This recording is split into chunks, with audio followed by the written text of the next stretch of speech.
In the depths of the Caribbean Sea, the world's attention is turning toward a new confrontation reminiscent of the Cold War. The United States, which has long considered Latin America its backyard, now finds itself facing growing Russian, Chinese, and Iranian influence in Venezuela. President Nicolas Maduro, who announced that his country possesses 5,000 Russian-made anti-aircraft missiles, sent a clear message to Washington: "We are ready for any war." In response, Washington has launched military maneuvers in the Caribbean and naval exercises near the Venezuelan coast, marking the beginning of a new phase of escalation. This is not merely a political crisis, it is a struggle for power and resources, where oil intersects with drugs, and the Caribbean Sea becomes a testing ground for the will of global powers. Are we witnessing an imminent military confrontation between Washington and Caracas, or is this a new Cold War being waged in the shadows?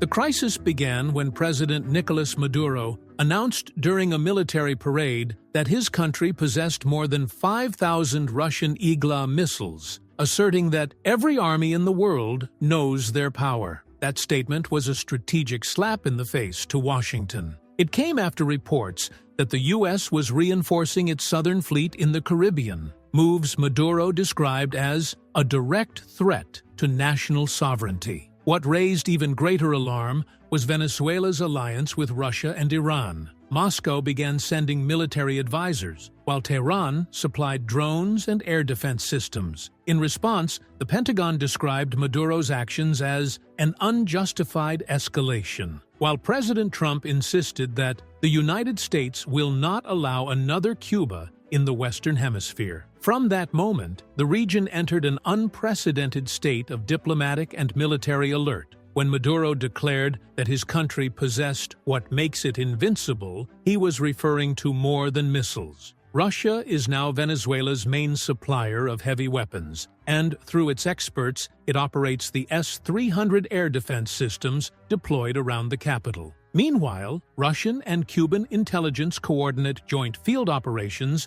to protect the regime from coups or assassinations. Washington, however, views the Kremlin's actions as an attempt to turn Venezuela into a Caribbean version of Syria, a forward base against U.S. interests. This Russian expansion revived the memory of the Cold War and turned the Caribbean Sea into a new point of contact between East and West, much like Berlin decades ago.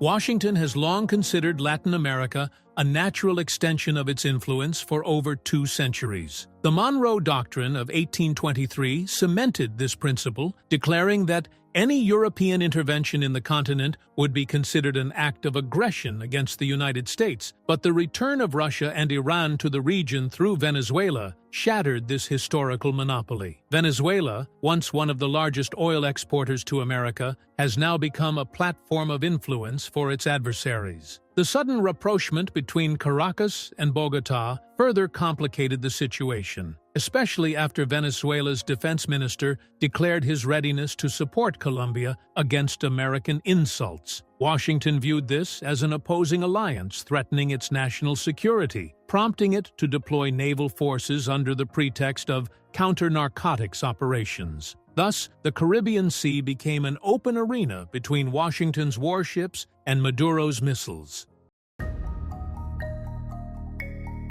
In Washington, another battle is unfolding, not on the front lines, but within the corridors of intelligence. President Trump gave the CIA the green light to carry out covert operations in Venezuela under the pretext of fighting drugs and terrorism. However, according to observers, the real goal is to weaken Maduro's regime from within by infiltrating state institutions and funding the opposition. At the same time, the U.S. Navy launched operations against boats suspected of smuggling cocaine on behalf of Venezuela, resulting in the deaths of dozens in the Caribbean Sea, including civilians and fishermen. Washington justifies these actions as part of its war on organized crime, while Caracas denounces them as blatant aggression aimed at paving the way for direct military intervention. Thus, the Cold War has turned into a silent war, fought through intelligence, not missiles.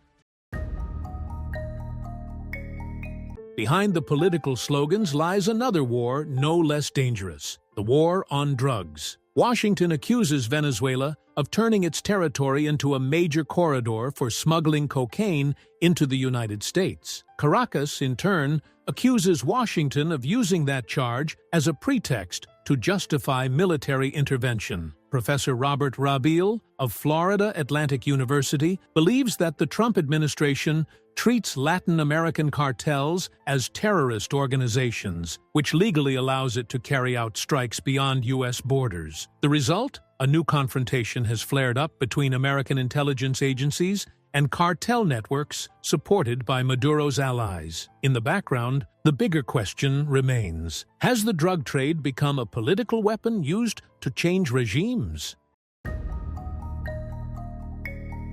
As in every war, truth is the first casualty. The American media portrays Venezuela as a collapsed state run by a corrupt regime backed by Moscow and Tehran, while Caracas responds by accusing Washington of fabricating reality and creating excuses for intervention. On social networks, conflicting narratives spread. Images of American soldiers in the sea and others of Venezuelan military parades showcasing their deterrent power. The battle is no longer fought solely on the ground, but over public perception, as each side strives to impose its version of events on global opinion. Amid this media fog, truth is lost between propaganda and counter-propaganda.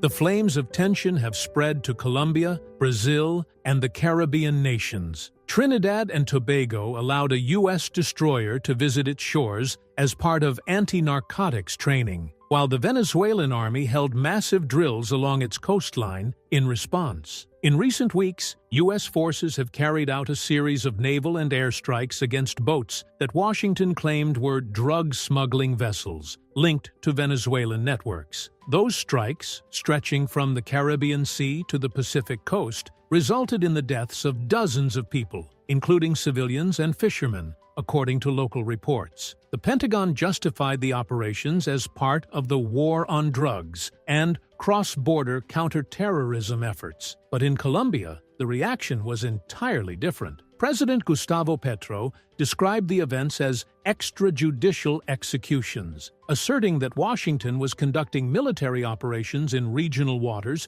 without international authorization, an explicit violation of international law. Thus, the Caribbean Sea has turned into a silent battlefield where the slogans of fighting crime blur the lines of national sovereignty. And while Washington raises the banner of the war on drugs, Caracas insists that what is happening is nothing more than a disguised invasion carried out in the name of law. Between Washington and Caracas, oil interests intersect with geopolitical calculations. Venezuela is no longer merely an oil-producing nation, but a gateway for Russian and Iranian influence in the Western Hemisphere, something the United States views as an existential threat. As fleets mobilize and the rhetoric of threats escalates, it seems that America's backyard is no longer as secure as it once was. War may not erupt tomorrow, but the fire smolders beneath the ashes, a fire fueled by oil, drugs, and politics. In the end, one question remains: will Washington be content with maneuvers, or will history repeat itself, turning the Caribbean into a new battlefield between East and West?